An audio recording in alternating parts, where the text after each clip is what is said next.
The President of the Republic of the Gambia, His Excellency Adama Barrow, today presided over the performance contract signing ceremony between the Ministry of Finance and Economic Affairs and the state-owned enterprises at the State House in Banjul. The state-owned enterprises that signed the performance contract are the Gambia Ports Authority GPA, Social Security and Housing Finance Corporation, and the Gambia National Petroleum Corporation GNPC. The program is part of the new government instrument and protocols designed to usher in improved state-owned enterprise performance on better service delivery and contribute more meaningfully towards national socio-economic development. Speaking at the signing ceremony, President Barrow says the country is at a level where public institutions must deliver to achieve their goals. We have reached a critical stage in the development process of this country, wherein all public institutions have to deliver on their mandates in the most efficient, effective, and transparent manner. That is the only way we can realize our collective goals as a nation. Honorable Sidi Keita, Minister of Finance and Economic Affairs, explains the financial burden and risks posed to the government by the state-owned enterprises since 2016. Between 2018 and 2020 alone, 1% of the GDP was spent on bailing out the SOEs. And this excludes the debt service payment made by the government on behalf of the SOEs, which are yet to be reimbursed by the relevant SOEs. In addition, government has written off or has taken over significant debts of the SOE totaling to 3% of the GDP.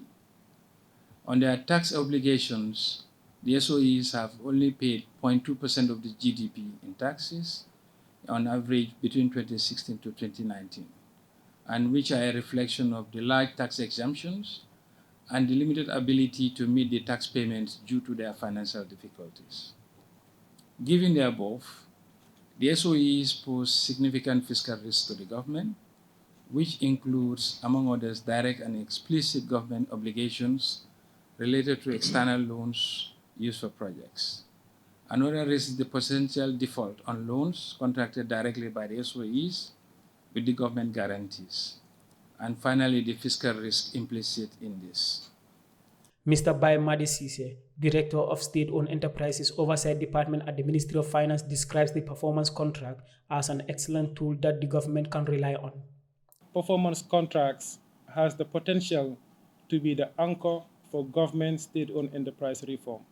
It has a lot of potential in these performance contracts. When we want to change the narrative of these state-owned enterprises, from being a drain to government to being highly functional, this is the way to go. If you look at these performance contracts, how do you transit from a loss-making state-owned enterprise to a profit-making state-owned enterprise? How do we go from a below-average efficiency in terms of service delivery to a very effective, efficient, and quality public service delivery? How do you go from a weak corporate governance to a very strengthened corporate governance framework? The performance contract tool has the potential to take all this into consideration. So really, I think it is an excellent tool. Mr. Usman Jobate, the Managing Director of Gambia Ports Authority GPA, highlights how the performance contract would help his institution achieve its goals. Our institutions also continue to grapple with numerous challenges. They need to acquire more capital and financial resources for continuous development, as also challenges when it comes to operations and personnel, amongst others. This performance contract, which institutions like the GPA is not new to, will provide the platform to harness the potentials to enhance the transformation of our institutions. Some of them, it's on record that whilst the erstwhile contract was discontinued in 1993, some had achieved success to the extent that it warranted them to be graduated into commercialization, that is being transformed from public institutions to limited liability companies. Some of these achievements is what we are continue to regain beyond the objectives of this new contract. Mr. Orame Joyner, the chairperson of the Social Security and Housing Finance Corporation, assures the president that they would do everything possible to achieve the objective of the contract.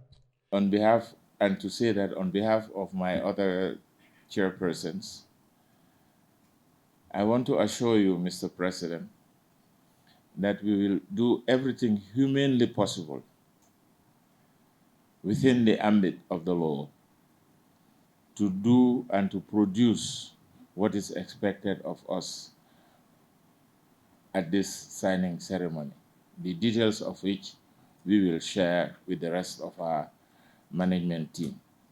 The performance contract covers the areas of the state-owned enterprises service level, their financial obligation, their operational efficiency, and their human capital. The performance contract also covers the scoring metrics of the state-owned enterprises to measure their performances. Reporting for Kerr, Fatou, I am Landin Sise.